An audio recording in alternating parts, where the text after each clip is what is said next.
గారికి మీ మీద నమ్మకం అంటే మొదటి నుంచి ఆ ఫ్యామిలీని నమ్ముకున్నాము.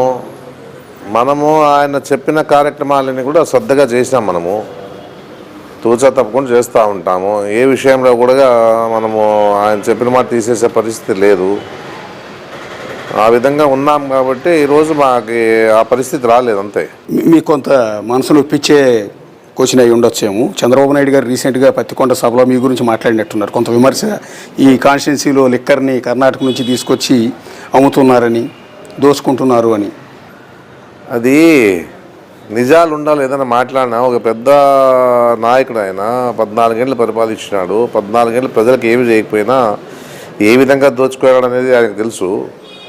దోచుకునేది ఎట్లా అనేది 14 ఏళ్ళ అనుభవంలో బాగా అనుభవం వచ్చింది ఆయనకి. అంటే మీ మీద కొంత మీ ప్రత్యర్థులు కావచ్చు, మిగిలిన వాళ్ళు కావచ్చు, కొన్ని ఆరోపణలు చేశారు. మీ దృష్టికి వచ్చినాయి, చాలామంది అడుగుంటారు. మళ్ళీ ఒకసారి అడుగుతున్నా, కొంత భూ కబ్జాలు చేశారు అనేది మీ మీద వచ్చిన ప్రధానమైన ఆరోపణ.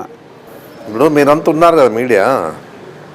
ఇప్పుడు ఎవరికైతే అన్యాయం జరిగిందో వాళ్ళు నాకు అన్యాయం జరిగింది ఎమ్మెల్యే కొడుకు నుంచి అని చెప్పేసి ఏదైనా ఆరోపణలు వచ్చినప్పుడు నిర్భయంగా చెప్పొచ్చు, తప్పేంలే. ఊరికి అనవసరంగా ఎక్కడ కబ్జాలు, ఎక్కడ కొన్నాం భూములు, ఏ విధంగా అనేది కూడా తెలియదు కదా. ఊరికే భూ కబ్జా అంటే ఎక్కడ భూ కబ్జా, ఎవరు?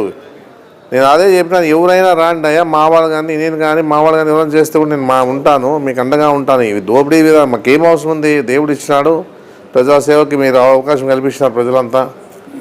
అంతేగాని ఊరికి అనవసరంగా వాళ్ళు ఎవరు ప్రతిపక్షాల వాళ్ళు మాట్లాడుతూ ప్రజలు మాట్లాడరు కదా. ప్రతిపక్షాల వాళ్ళు మాట్లాడుతున్నారు, ప్రజలు మాట్లాడినప్పుడు లెక్కది.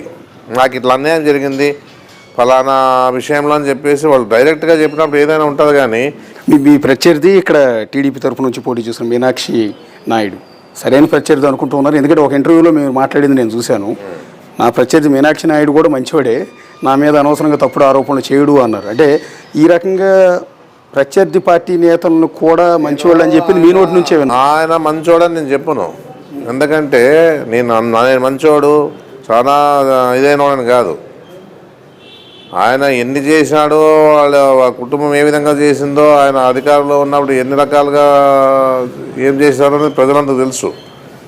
ఆయన మంచోడు అనేది నేను చెప్పను. ఆయన అంటే మీ విషయంలో మీ మీద అభాండాలు వేయటం కావచ్చు, మీ మీద ఆరోపణలు చేయడంలో కానీ నా మీద చేయలేదు అని అన్నారు ఒక ఇంటర్వ్యూలో.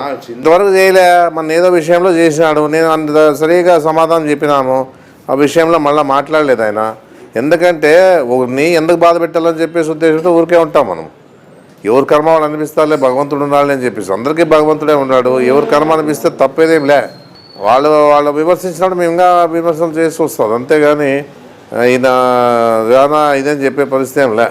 ఎందుకంటే నేను ఆ విధంగా అంటే వ్యక్తిగతంగా ఏదన్నా ఆయన ఉన్నప్పుడు ఏం చేసినాడో ఏం లేదని ప్రజలకు తెలుసు. మీ ఫ్యామిలీ ట్రాక్ రికార్డు ఒకసారి చూస్తే బహుశా ఆ రికార్డుని వేరే ఎవరు కూడా బ్రేక్ చేయలేరేమో. ఎందుకంటే మీరు ఎమ్మెల్యే, పక్కన మంత్రాలయం ఎమ్మెల్యే,